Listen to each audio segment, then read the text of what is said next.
Welcome to Win the City Wisdom, produced by New Acropolis. New Acropolis is a school and community dedicated to living philosophy. Philosophy that is connected to life.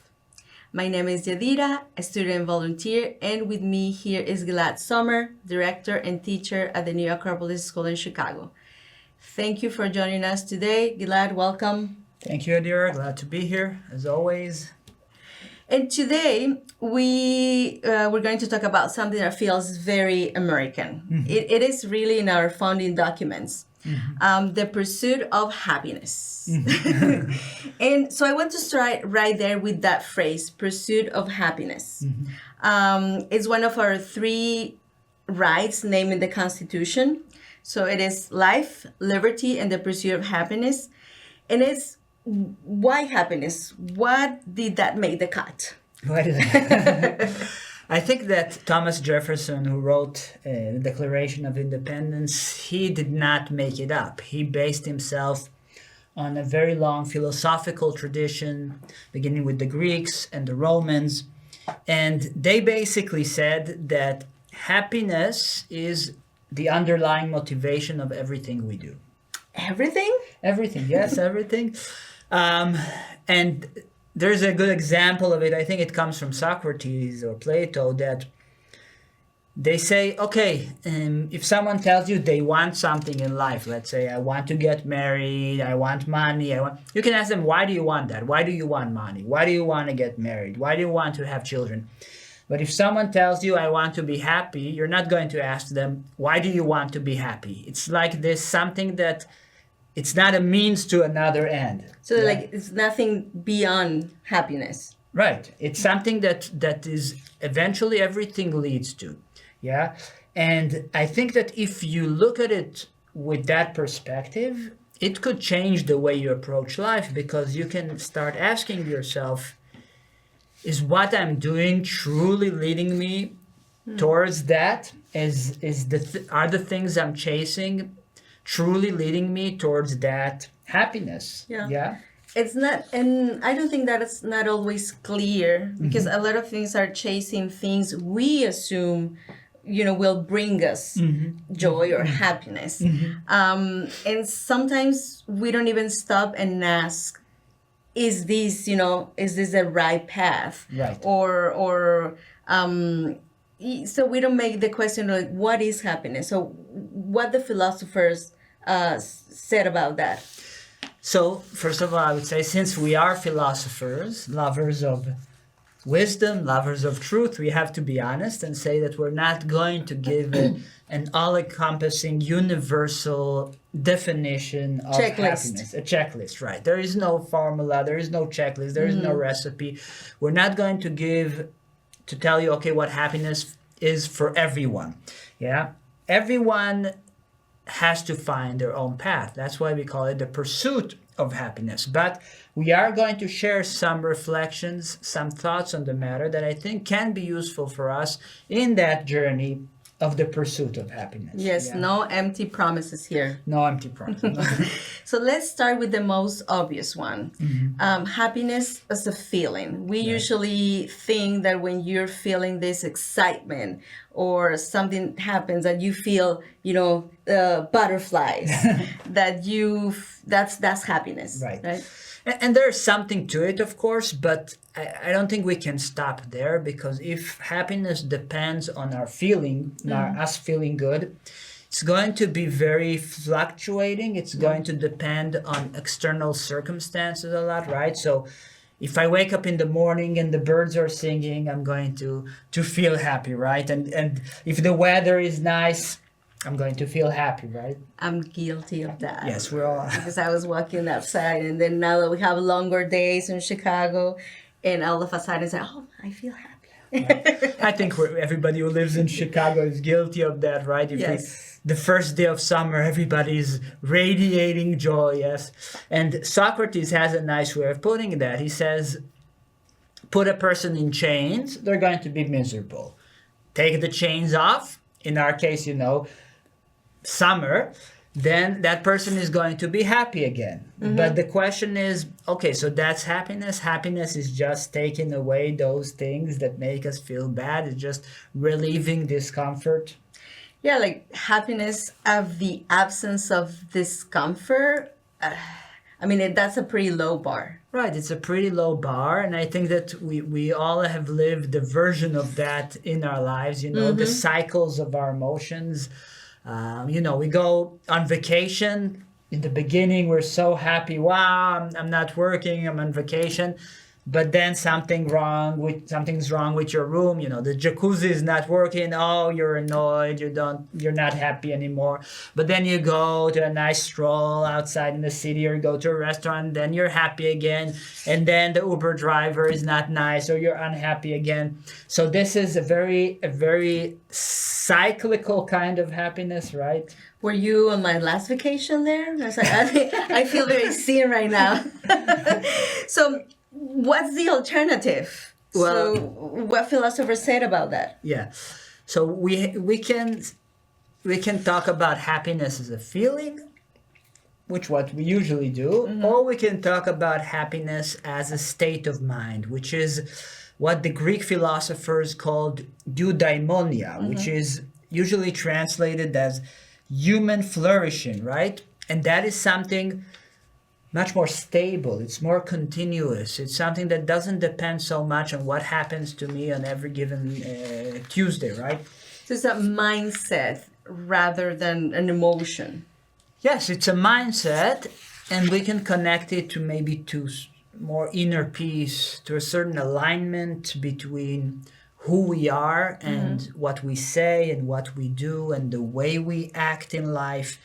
The Roman emperor, Stoic emperor, Marcus Aurelius, I think we mentioned him before in this show, he said that you don't need a lot to be happy, right?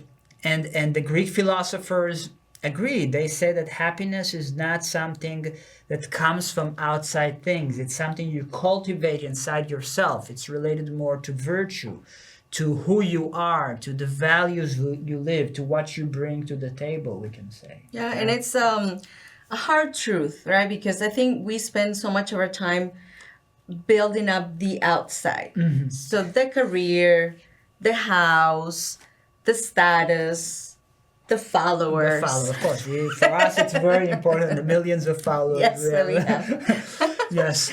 I think that's a big misunderstanding that philosophers are trying to correct, because if you are looking for something and you're going towards it, but you're going in the wrong direction, there is a chance that instead of actually bringing you closer to that thing you're looking for, it's actually going to bring you farther away. So if we're looking for happiness, pursuing happiness, but we're pursuing it in the wrong direction, there's a chance that our pursuit of happiness is actually going to take us farther away from happiness, right? Yes. All those things have value, the things that we mentioned, but they don't bring us happiness in themselves. Yeah. So let's talk about some specific paths. Wealth probably is the most common one. This idea that if I had enough money, I'd be happy. Right. And there is something to that. There are studies that show that money helps. That money helps, exactly, to a certain degree. Yes. But this idea that more money, more happiness, that doesn't work. That doesn't work. And we can see it, right? You look at the celebrities, you look at rich people. First of all, they have a lot of problems, and it's clear that they don't have this inner peace, because especially those ultra wealthy people who keep on, just reach out for more. Yeah, how many planes do you need, right? Right. It doesn't satisfy them. It means something is missing, right? And what does that behavior tell you? Like I said, I think something is missing. There's a hole there that you're trying to fill in, and you think, okay, if I just have more, but you're trying to fill a certain hole with something that doesn't fit that hole. And sometimes, these people also are doing some unethical things. And I truly believe that if someone is content, if someone is happy, they're not going to be in a hurry to do something unethical. Yes. Yeah. There is another path, the status. Right. That feeling of being better than others, because it's a very human thing that we get a little lift from feeling superior in some way. Yes. Yeah, it's very natural, right? We always compare ourselves to other people. But again, if we're trying to put our happiness there, we're going to go in the wrong direction, because always there's going to be someone better than us. Yes. Always there's going to be, we can win in a game, or we can win in sports, or we can succeed in something. That's going to be limited. After that, someone else is going to come in and they're going to defeat us, they're going to overcome, they're going to be better than us. And I think none of us is like going to be the best, except, unless we're Michael Jordan. But even then, Michael Jordan, he was the best in basketball, but then tried his hand. I don't remember if it was golf or baseball, and he realized, okay, maybe I'm the best in basketball, but I'm not the best, the best in everything. There are things that I'm also not as good, right? So that's even he had to learn that lesson, Yes. very, very publicly. Yes. He had to learn it. And then you mentioned about also, we were talking about the Malcolm Gladwell episode where the Olympics medalists, that you think these people are the happier. Book, the Malcolm Gladwell, you told me about that book. I didn't read it, but you told me that people who get second place in the Olympics are actually more miserable than people who get third place. Yes. You mentioned something about that, right? Yeah, because it's an interesting thing that you might think that all the the ones that are on with medal, they are happier. The similar levels of happiness are the same, but no. So the first and the third, they are. In fact, the third one is the happier one, because for this little, he couldn't get a medal, but the second place, he or she is thinking, I could have been in the first almost league. there, close, but no cigar. Yes. And it's interesting. So let me ask you something really important, because I hear this a lot. I'll be happy when I get the right job. I'll be happy when I find a significant other. So if external things could bring us happiness. Right. So we're getting back to the same idea that happiness is somewhere out there. We just need to look and find it. Maybe it's that person, maybe it's that job.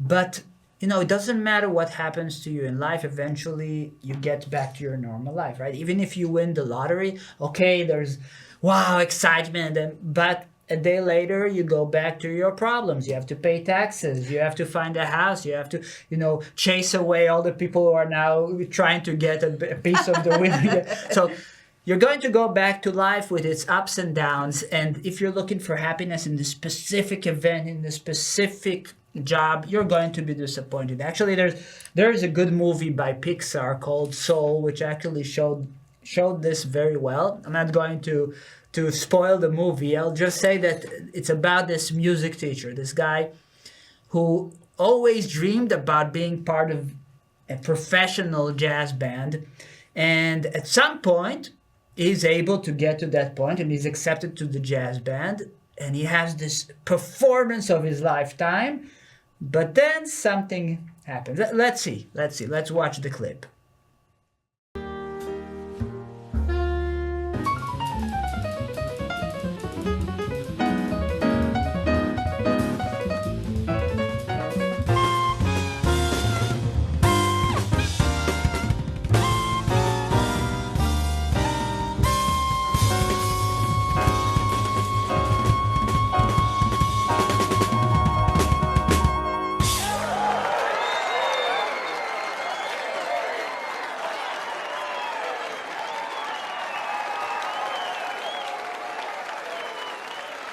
Welcome to the quartet, Teach. That's my Joey.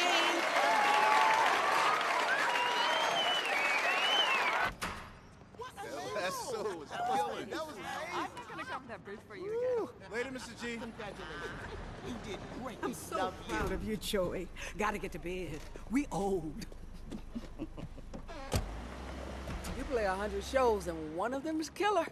You don't get many like tonight. Yeah. So, what happens next? We come back tomorrow night and do it all again. What's wrong, Teach? It's just, I've been waiting on this day for my entire life. I thought I'd feel different.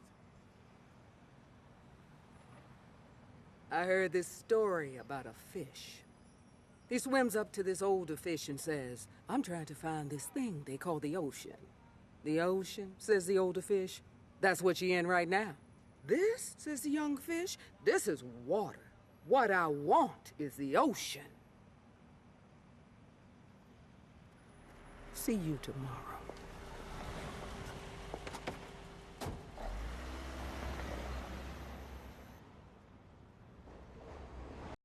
So we are always looking for the ocean without realizing we're in it, right? We're breathing in it. And that's one of our central insights here, right? A job, a relationship, even if it's, looks very good from the outside, it's not going to bring us happiness. Nothing external is going to give us happiness. I would say even in some degree, it's more correct to say that we are going to bring happiness into our job, into our relationship. We are going to bring ourselves into these things, right? So it's not what you have, it's what you are when you have these things.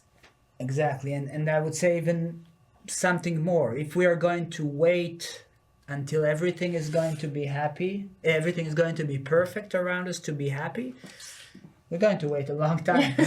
Maybe there's going to be 1 minute in our lives where everything is aligned and perfect, but then it's going to change and we're back into the small imperfections of everyday life. We can't wait until everything is perfect to be happy. Yeah. Yeah. And I remember you talk about Eddie Hilsum. That's a good example of not letting external conditions dictate your state of mind. I mean, those are...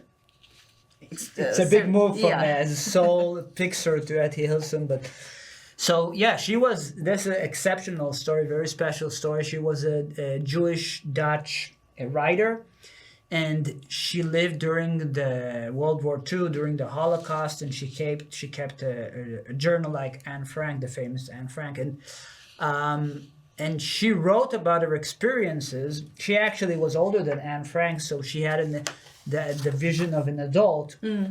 And it's very interesting because while she's surrounded by these terrible situations, by this one of the darkest moments in human history, she somehow keeps this poise, this elegance, this higher, lofty state of mind. Somehow even you feel like almost that she's happy within those circumstances. Yeah. I remember that she wrote about having a sky within herself, right, as the one stretching above her head. Yeah. It's how did she manage to keep that that mindset in living those terrible moments?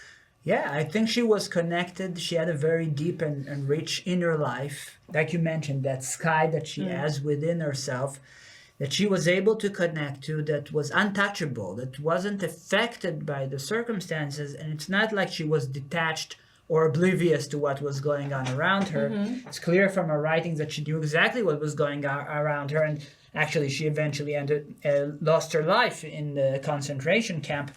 But something inside of her was able to transcend these terrible events, right? So it shows that happiness isn't this philosophical sense, not about circumstances. It's about something you carry regardless of the circumstances. Right. That same inner sky, right? That we call it sometimes the higher self. It's that intuition that we are not just this body. We are not just our appetites, our desires, our fears. There is something more to us than just pure material.